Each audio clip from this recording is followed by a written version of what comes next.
Amara Chakotay was the kind of woman who turned heads the moment she walked into a room. At just 30, she carried herself with a quiet grace and a confidence that came from building something extraordinary with her own two hands. In the heart of Accra, Ghana, her name was whispered with admiration in design circles. Golden Nest Interiors, the company she had started with her husband, Kwame Mensah, had become one of the most sought-after interior design firms in the country. Their projects were splashed across glossy magazines and lifestyle blogs, showcasing luxury apartments, high-end hotels, and bold, beautiful spaces that made people dream.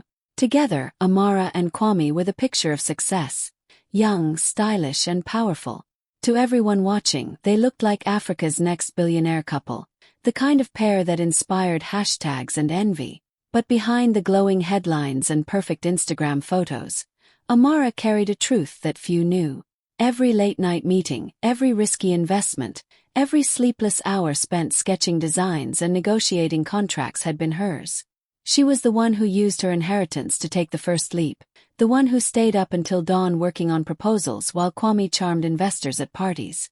Yet at every public event, it was always Kwame who took the microphone, smiling for cameras, speaking as if Golden Nest was his brainchild alone. People clapped for him while Amara stood beside him with a practiced smile, her heart tightening each time he thanked his team, but never once mentioned her sacrifices.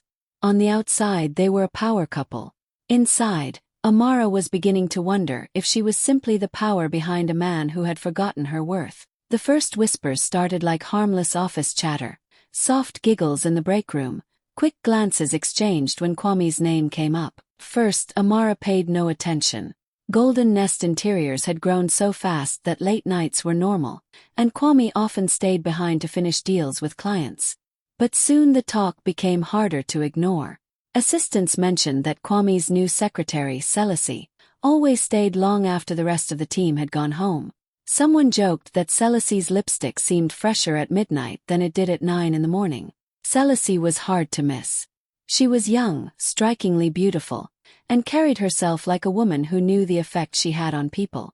Her soft laugh and easy charm made clients linger, and she always seemed to be exactly where Kwame needed her. Whenever Amara visited the office, Selassie greeted her with a smile that looked perfectly polite but carried a hint of something Amara couldn't name. Selassie's compliments were sweet, but her eyes held a quiet confidence, like she knew a secret Amara didn't. Amara tried to brush it all away. She told herself she trusted her husband. They had built this company together, survived years of hard work and sacrifices. Kwame was ambitious, yes, but he loved her, or at least he used to.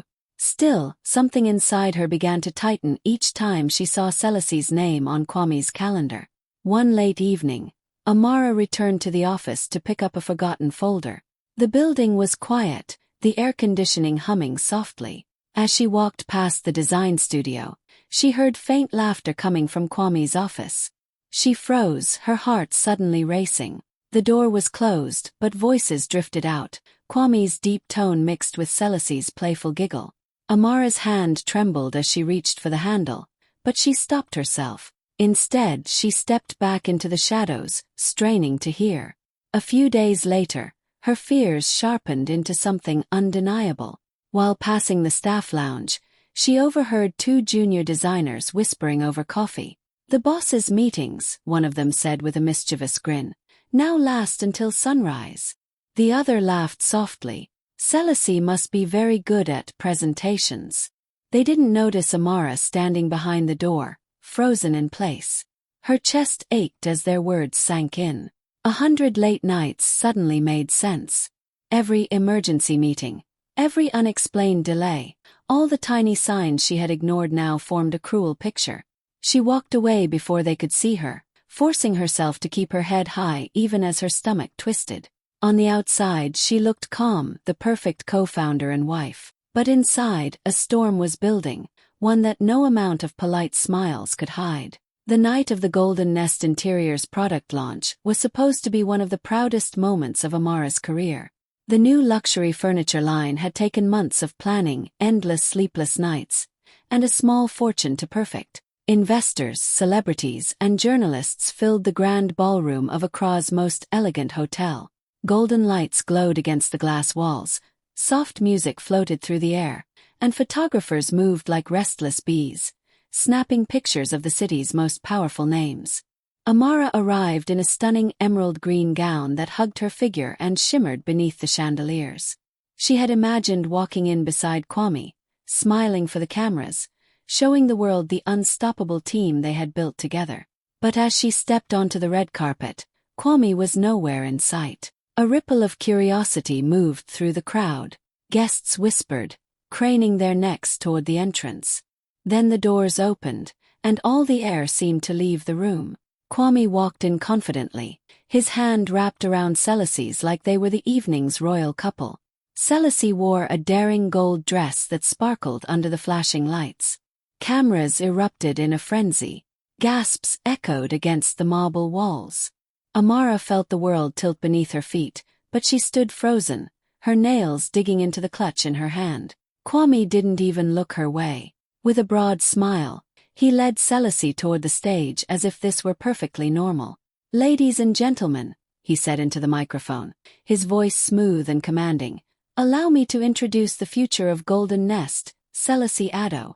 The crowd erupted in a mix of claps and shocked murmurs. Some guests glanced at Amara, their eyes wide with confusion and pity. Others whispered behind their hands, eager to capture the scandal for their next social post. Amara's heart pounded so hard it hurt. Every word felt like a knife. She wanted to scream, to demand an explanation, but her body refused to move. She stood there, a picture of elegance, while inside she was breaking into 1,000 pieces. As if that humiliation wasn't enough, Kwame continued, his tone cool and casual. "Before we move forward tonight," he said, pausing for dramatic effect, "I also want to share something personal. Amara and I have decided to take some time apart to focus on our individual journeys. We remain partners in vision and respect." The room went silent for a heartbeat, then erupted in a storm of whispers and flashing cameras. Investors exchanged sharp looks. Journalists scribbled furiously. Amara's ears rang as if the world had collapsed around her. She forced a tight smile, refusing to let tears win, even as the man she had built her dreams with publicly erased their marriage in a single, cold announcement. Under the glittering lights and endless camera flashes, Amara felt her heart shatter, but a small, fierce voice inside her whispered that this was not the end of her story. That night, the glamour of the product launch felt like a cruel memory as Amara unlocked the door to her quiet home. The house that once felt alive with laughter now echoed with an emptiness that almost swallowed her whole. Her emerald gown still glittered under the hallway light, but it felt heavy on her skin, like a costume from a play she no longer wanted to perform. She closed the door behind her and leaned against it, the silence pressing in until her chest ached. All evening she had stood tall under the flashing cameras, refusing to cry, but here, alone, her knees finally gave way. Tears came hot and unstoppable. She slid to the floor, burying her face in her hands as the night replayed in cruel detail. Kwame's hand wrapped around Celice's, his voice introducing another woman as the future, the pitying eyes of investors and friends. Every word, every whisper felt like a blade. She had given him her heart, her youth, her money, and her dreams, only to be discarded like an old chair in one of their design warehouses. The pain was so deep it felt physical, a sharp ache that tightened her throat and made breathing feel like a battle. Hours passed as she sat in the dark, her phone buzzing with unanswered messages from reporters and concerned acquaintances. She ignored them all. Only one name made her pause when it appeared on the screen: Nana Apoku, her childhood friend and Golden Nest's trusted accountant. She almost didn't answer, but Nana's steady voice had always been her anchor. "Amara," he said softly when she finally picked up, "don't let this break you. Kwame may be loud right now, but noise doesn't equal power." His words were like a small light in the darkness. "What power?" she whispered, her voice raw. "He's humiliated me in front of the whole city." "Maybe," Nana replied, "but remember the paperwork we filed when we started Golden Nest? Your inheritance funded the launch. To secure the bank loan, all the shares were registered under your name.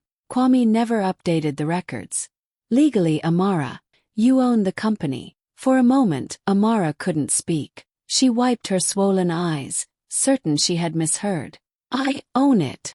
70%, Nana said, his tone calm but firm. Kwame can't move a single contract without your signature. He thinks the spotlight makes him untouchable, but the real power is in the documents, your documents. The words settled in her heart like a quiet drumbeat. Beneath the heartbreak, a different feeling flickered, small but undeniable. Power. She still held the keys to the empire they had built. Amara exhaled, the first deep breath she had taken all night. The pain was still there, but now it carried a sharp edge of purpose. Kwame might have Celace's hand for the cameras, but behind the contracts and bank seals, Amara was still the true owner of Golden Nest Interiors. And one day soon he would have to face that truth. The next morning, Amara woke to a soft knock on her door. She hadn't slept much. Her eyes were still swollen from a night of tears, but a new energy hummed quietly inside her. When she opened the door, Nana Apoku stood there holding a thick leather folder and 2 steaming cups of tea. His steady presence was like a lifeline. Without a word, he stepped inside, set the folder on the dining table, and gave her a look that said, "It's time." They sat together in the warm morning light, papers spread out between them. Nana carefully opened the folder and pulled out old agreements, contracts, and share certificates that smelled faintly of ink and dust. "These," he said, tapping the first document, "are from the very beginning, when Golden Nest was just an idea and a bank loan." Amara traced her finger over the familiar logo printed on the corner. Memories rushed back, late nights sketching designs on napkins, rushing to meet bankers, staking everything on a dream that felt impossible. Back then, she had poured her entire inheritance into the company, risking every Sadie her parents had left her. "We needed collateral," Nana reminded her. "The bank wanted security, so we registered all the shares under one name. Yours." She blinked, hardly believing the words as he slid a crisp share certificate toward her. There it was in black ink, Amara Chakotay, 70% ownership. Her signature, bold and youthful, sealed the bottom corner like a promise she'd forgotten she made. Kwame's name was there too, but only as a co-founder with a much smaller stake. Nana explained how they had always meant to update the paperwork once the company stabilized. But years passed and Kwame, so sure of their marriage, so certain of his charm, never bothered to push the change. "He assumed being your husband was enough protection," Nana said, his eyes sharp with meaning. "He thought love was stronger than legal documents." Amara felt a strange mix of emotions flood her chest. Shock, relief, even a spark of amusement. All this time, while Kwame paraded around as the face of Golden Nest, the real power had quietly remained in her hands. She remembered the nights she stayed awake calculating budgets while he hosted investors at rooftop bars. He had always loved the spotlight, but she had built the foundation. Nana leaned forward, his voice low but firm.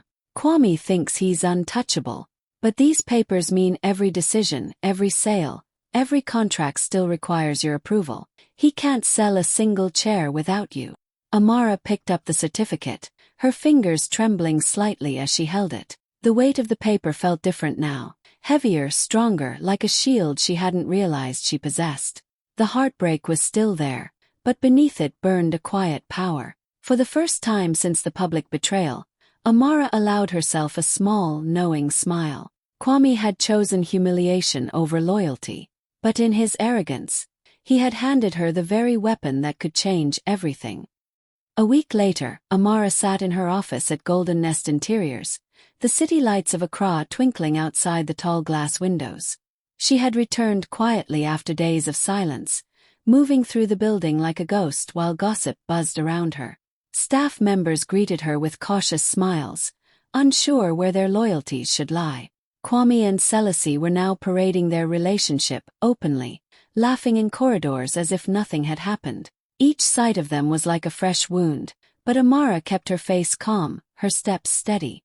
What they didn't know was that every day she came back stronger, carrying the hidden knowledge of her majority ownership like a secret blade. That evening, Nana arrived with a folder of financial reports.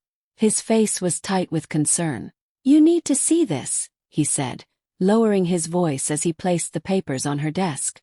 Amara scanned the documents, her eyes narrowing. Among routine contracts and invoices, one file stood out: a proposed partnership with a company called Silver Habitat, a rival interior design firm known for shady practices.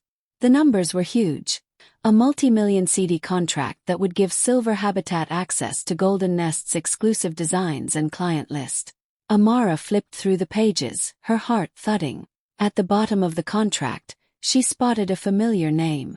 The CEO of Silver Habitat was none other than Daniel Addo, Celice's cousin. Her stomach turned cold. This wasn't just business. It was betrayal on a grand scale. Kwame wasn't only humiliating her in public, he was preparing to sell a piece of the empire she built to Celice's own family. For a long moment, Amara stared at the papers, anger burning through her like fire. She imagined Kwame and Celice laughing over their plan, confident she was too heartbroken to notice. But the fury quickly sharpened into something colder: strategy. This was the proof she needed, and she wasn't about to waste it. "We can stop this," Nana said, watching her carefully. "But you have to act fast. The board doesn't know about the share structure. If Kwame pushes this deal through before they realize who really owns the company, it could be chaos." Amara straightened in her chair, her grief hardening into resolve. "Then we tell them," she said, her voice steady. "Not with a scandal, not with shouting. We call a shareholders' meeting. Quiet, official, undeniable." Together, she and Nana worked late into the night, gathering every email, every draft contract, every signature that tied Kwame to the secret sale. Amara typed a formal notice to key investors, calling for an emergency meeting to address critical matters of company integrity. Her hands didn't shake once as she pressed send. As she looked out at the glittering city below, Amara felt the weight of her decision settle over her. Kwame thought he was playing a private game, but by the time he realized what was happening, the boardroom would be hers, and the empire he tried to steal would remain exactly where it belonged. The morning of the shareholders' meeting dawned bright and heavy with tension. Golden Nest's headquarters buzzed with unusual activity as investors, lawyers, and senior staff filed into the grand conference room. Everyone knew something was about to happen, though no one could name it. At precisely 10 o'clock, the glass doors opened and Amara stepped inside. She wore a flawless white suit that caught the light like polished ivory, her hair pulled back in a sleek bun. The soft click of her heels on the marble floor silenced the room.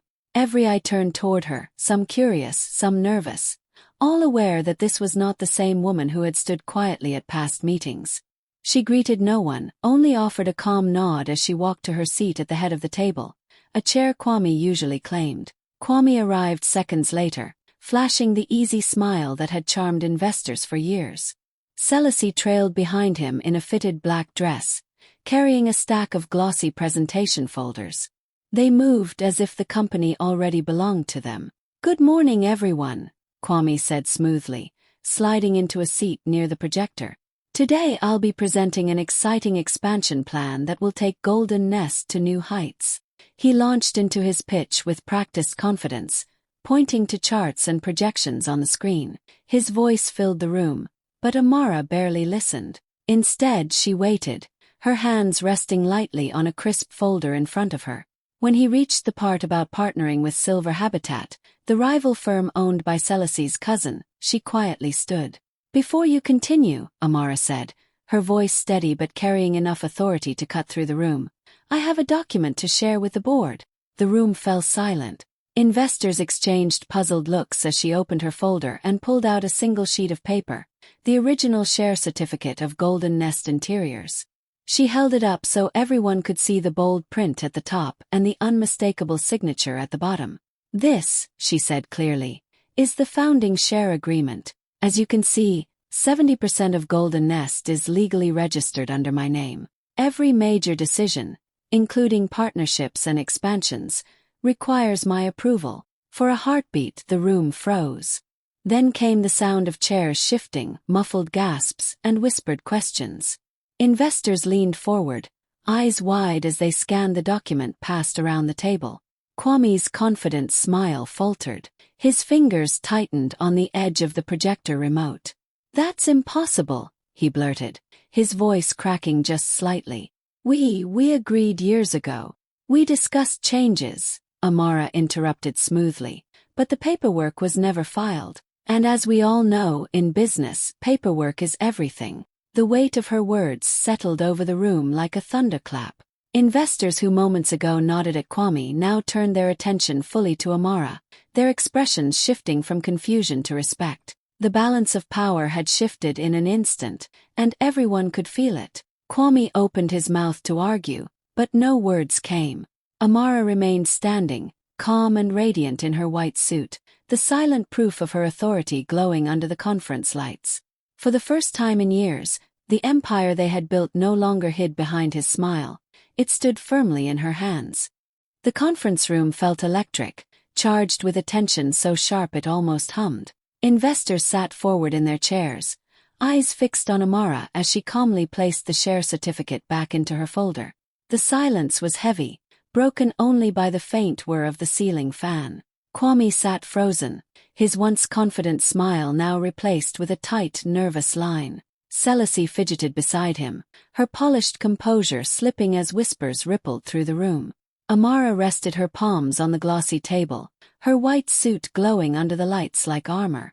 "Ladies and gentlemen," she began, her voice steady and clear, "our company was built on trust, creativity, and integrity. Yet in the past weeks, there has been an attempt to secretly sell a major contract to a rival firm, without the approval of the board or the majority shareholder." She let the words hang in the air, allowing every person present to grasp their weight. "This is a clear breach of fiduciary duty and a betrayal of the very values Golden Nest stands for." Gasps and low murmurs spread across the table.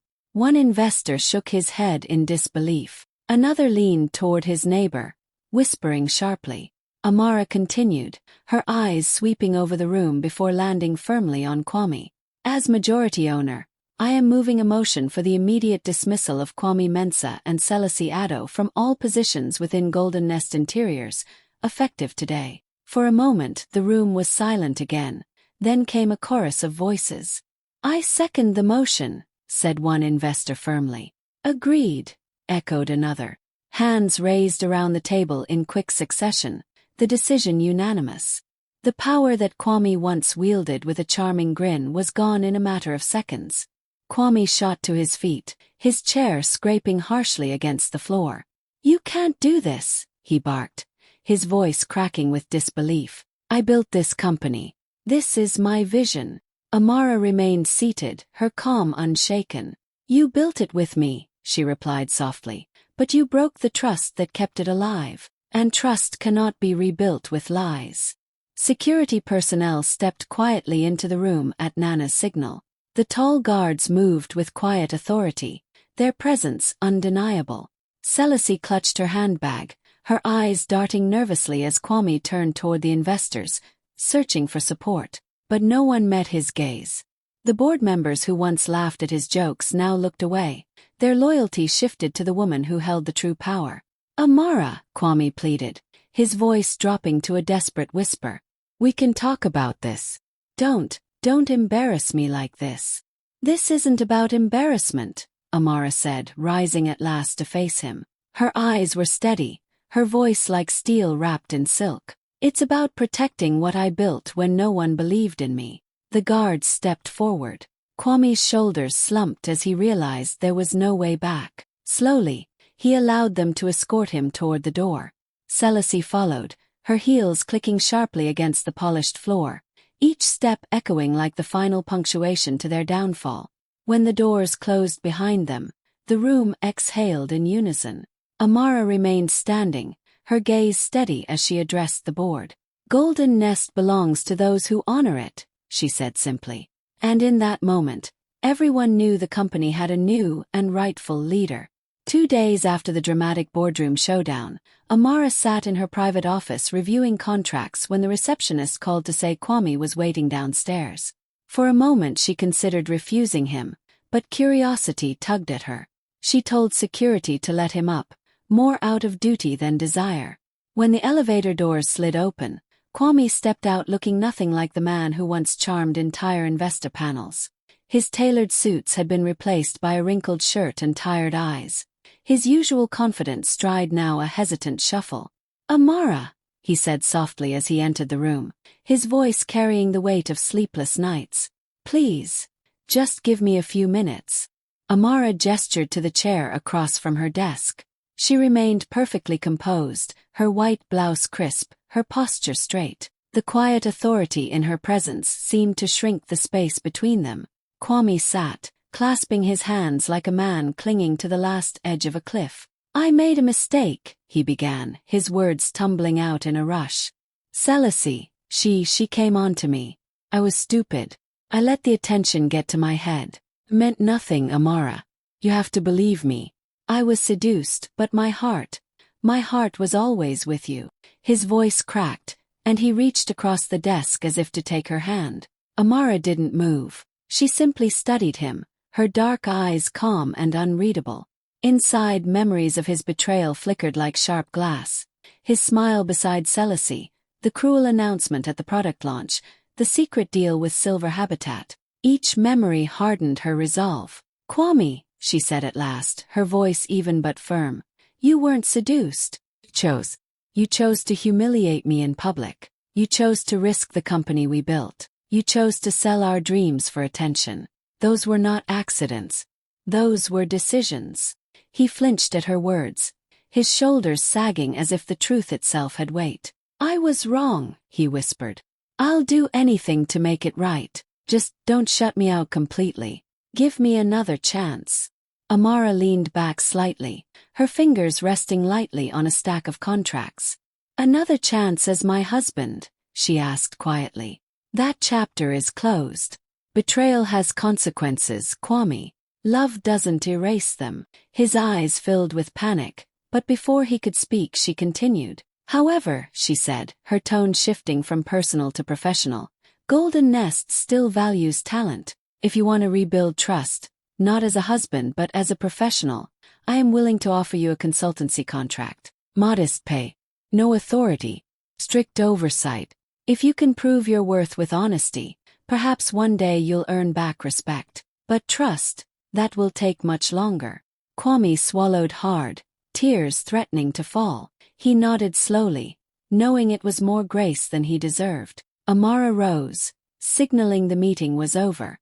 "This is not revenge," she said softly. "This is business.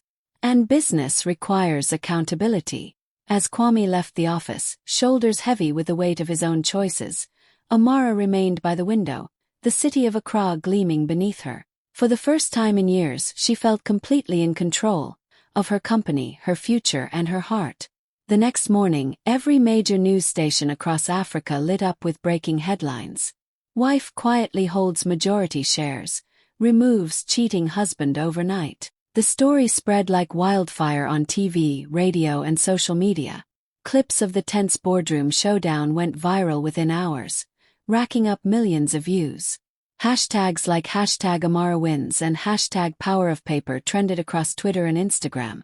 People from Lagos to Nairobi debated the story, posting memes of Amara in her sharp white suit and calling her the silent lioness. When Amara finally agreed to a live television interview, the studio was packed. Cameras flashed as she walked onto the set, her poise calm and magnetic. The host asked how she managed to stay so composed while removing her own husband from the company. Amara smiled softly and said, "Love is beautiful, but contracts are stronger. Never sign away your power. Respect the woman who signs the papers."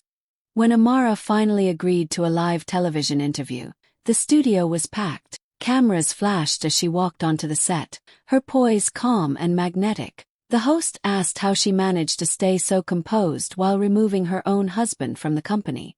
Amara smiled softly and said, "Love is beautiful, but contracts are stronger. Never sign away your power. Respect the woman who signs the papers." Her words struck like lightning. Women across the continent began sharing her quote, printing it on t-shirts, posting it on billboards, and even turning it into phone wallpapers. Financial advisors reported a sudden surge of young women asking about business ownership and prenups. Talk shows replayed her calm voice over and over. "Respect the woman who signs the papers." Meanwhile, Photos of Kwame leaving the Golden Nest building with a single briefcase became a symbol of poetic justice. Amara didn't gloat, she didn't need to. Her quiet strength spoke louder than any revenge speech. Across Africa, her name became more than a headline. It became a movement, inspiring women to protect their money, their dreams, and their dignity before giving away their hearts.